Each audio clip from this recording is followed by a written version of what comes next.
Magandang umaga po sa inyong lahat at narito na yung ating 5 a.m. update na sa ating binabantayang bagyo na si Bagyong Uwan na may international name na Fung Wong. At live po tayo ngayon mula rito sa Pag-asa Weather Forecasting Center. So as of 4 a.m., ang huling lokasyon na itong bagyong si Uwan ay huling namataan yung sentro ng mata ng bagyong Uwan na sa 195 kilometers silangan sa lalawigan ng Virac sa Catanduanes. Kung makikita po ninyo, no, halos kitang-kita na yung mata ng bagyong si Uwan. Pinapakita nito na napakalakas po nitong bagyong ating minomonitor. At palapit na ito sa may bahagi ng Catanduanes. Hindi natin inaalis yung posibilidad na maaari itong mag-landfall. Kapag sinabi po nating landfall, yung sentro ng mata ng bagyo ay tatama sa kalupaan. Ang kanyang lakas ngayon ay nasa 175 kilometers per hour malapit sa gitna at pagbugso na nasa 215 kilometers per hour. So mahigit 10 kilometro na lamang po or mahigit 10 kilometers per hour na lamang ay maaari nang maabot ng bagyong Uwan ang super typhoon category at nakikita natin na posible po itong mangyari ngayong umaga. Ang kanyang pagkilos ay medyo mabilis po, no? Pakanluran, hilagang kanluran sa bilis naman na 35 kilometers per hour. At makikita nyo, patuloy nyo pong makikita na malawak yung sakop ng bagyong Uwan at maapektuhan nga niya ang malaking bahagi ng ating bansa, lalong-lalo na yung Luzon at Visayas. Base rin sa mga monitoring po natin sa iba't ibang istasyon ng Pag-asa, nakakaranas na po ng mga pag-ulan, lalo na itong bahagi ng Eastern Visayas at Bicol Region. Marami na po tayong itinaas na mga heavy rainfall warning sa mga nabanggit na rehiyon. Narito yung ating latest na track sa bagyong Uwan at makikita po natin, at ito po sana yung gusto kong bigyang diin, 2 a.m. ay nandito po ito po yung kasalukuyang lokasyon ng bagyong Uwan at makikita po nyo in 24 hours, dadaanan niya itong kalupaan ng Luzon. By tomorrow po ng madaling araw ay nasa West Philippine Sea na yung bagyong Uwan. Ibig sabihin po nito, ito yung panahon na pinakamararanasan natin yung mga malalakas na ulan at malalakas na hangin na maaring magdulot ng mga pagbaha, mga pagguho ng lupa, partikular na dun sa mga mabababang lugar at sa mga lugar po na very steep slope. Nakikita po natin base sa track na posible pong lumapit, partikular na sa may bahagi ng Catanduanes, itong bagyong si Uwan.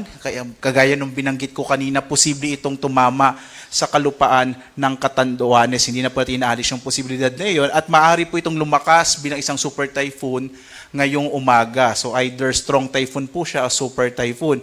At makikita rin natin na mamayang gabi, inaasahan na po natin, natatama naman sa kalupaan, either Aurora po or sa may southern part ng Isabela, yung bagyo at babaybayin niya po itong northern or central Luzon bago tuluyang lumabas ng patungo po sa may West Philippine Sea bukas ng madaling araw. Inuulit ko po, no, pinakamararanasan yung malalakas na mga ulan at malalakas na hangin na dulot ng bagyong Uwan simula po ngayong araw ng linggo hanggang bukas, lalo na po bukas ng umaga ng Lunes. Posible naman itong lumabas ng Philippine Area of Responsibility araw po ng Martes. Posible po umaga ng Martes. Makikita po natin sa track, maaari siyang muling pumasok ng Philippine Area of Responsibility araw ng Huwebes, patungo po dito sa may bahagi ng Taiwan.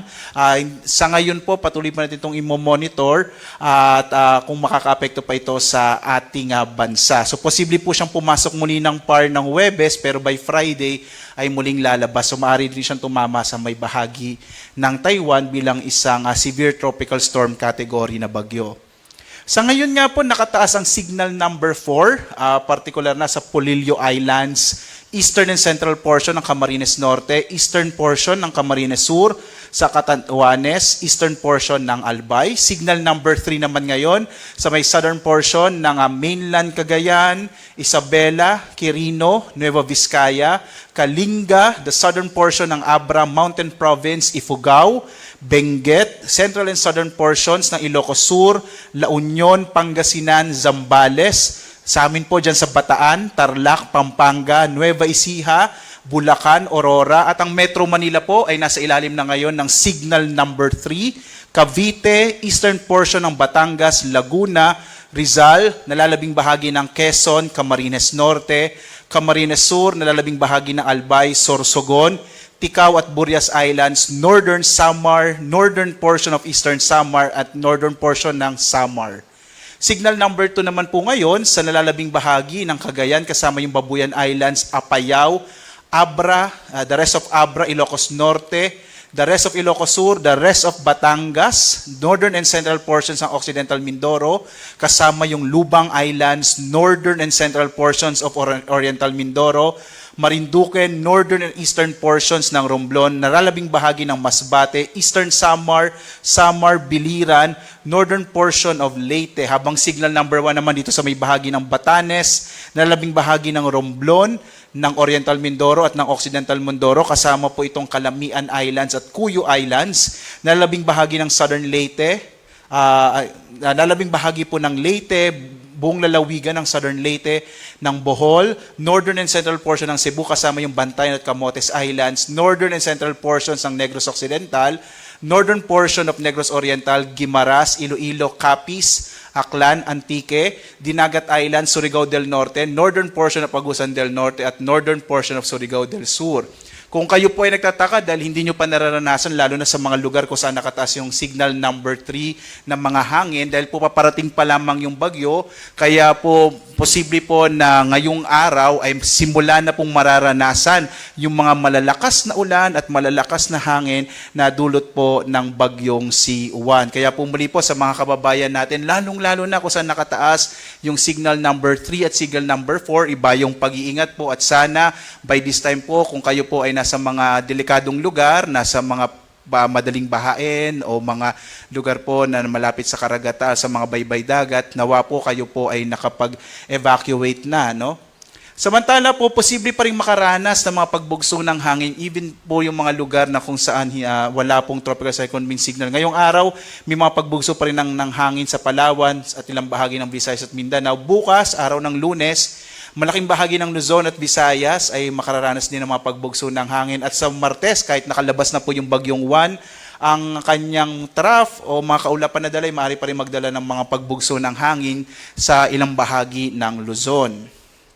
Samantala po, narito yung inilabas natin or na-issue na weather advisory. Ito po yung mga inaasahan nating mga pagdalang ulan ng bagyong Juan. At makikita po natin ngayong araw, halos ang malaking bahagi ng Luzon ay makararanas ng halos 100 up to 200 and greater than 200 millimeters of rain. Ang ibig sabihin po nito, yung mga lugar na madaling bahain, yung mabababang lugar, ay malaki yung posibilidad na makaranas po ng mga pagbaha, lalong-lalo na po yung mga malapit sa mga ilog, dahil nga po inaasahan natin na maraming ulan na dala itong bagyong Juan. Samantala po, no, inaasahan natin na bukas makararanas pa rin ng mga malalakas na mga pag-ulan mula po madaling araw hanggang buong umaga ng Lunes. Itong malaking bahagi pa rin ng Luzon, lalong-lalo na itong western section ng Luzon. Muli po, no, mag-ingat tayo sa mga potensyal, mga posibilidad ng mga pagbaha at mga pagguho ng lupa na dahilan po ng mga ulan na dala ng bagyong Juan. Samantala po, pagdating ng araw ng Martes, makararanas pa rin ng mga pag-ulan ang ilang bahagi ng Ilocos Sur, La Union, Benguet at Pangasinan habang papalabas na nga ng Philippine Area of Responsibility ang bagyong Juan.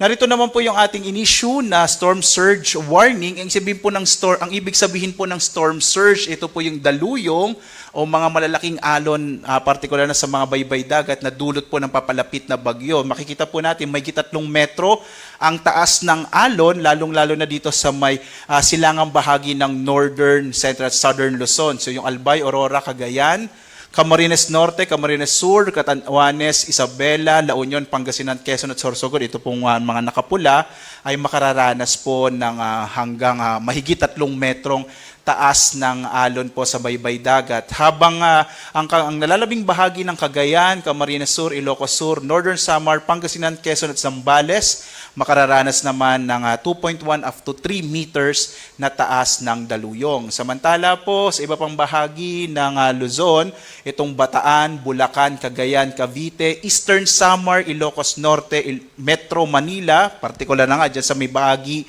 ng Manila Bay, gayon din sa Pampanga, Dinagat Island, Surigao del Norte at Batangas, makararanas din po ng hanggang 1 hanggang 2 metrong taas ng alon. Kaya iba yung pag-iingat po. Kung kayo po ay nasa mga baybay dagat mainam po na lumayo na kayo sa lugar na iyon dahil nga maaari pong makaranas ng daluyong ang mga bahaging ito ng ating bansa. Narito naman po yung nakataas na gale warning. Ito naman po yung inaasahan nating malalaking mga pag-alon sa ating karagatan.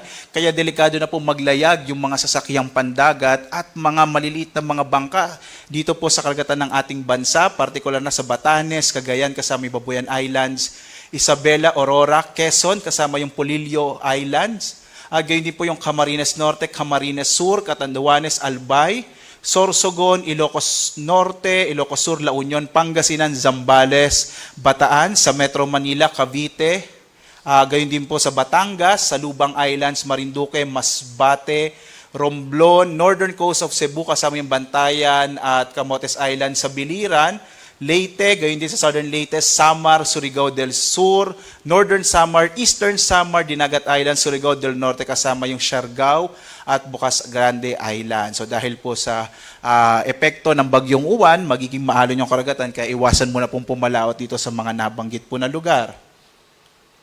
At magbibigay po tayo ulit ng update mamayang alas 8 ng umaga para po sa ating binabantayang bagyo na si Bagyong Uwan. Nais ko lang po ulit bigyan ng diin.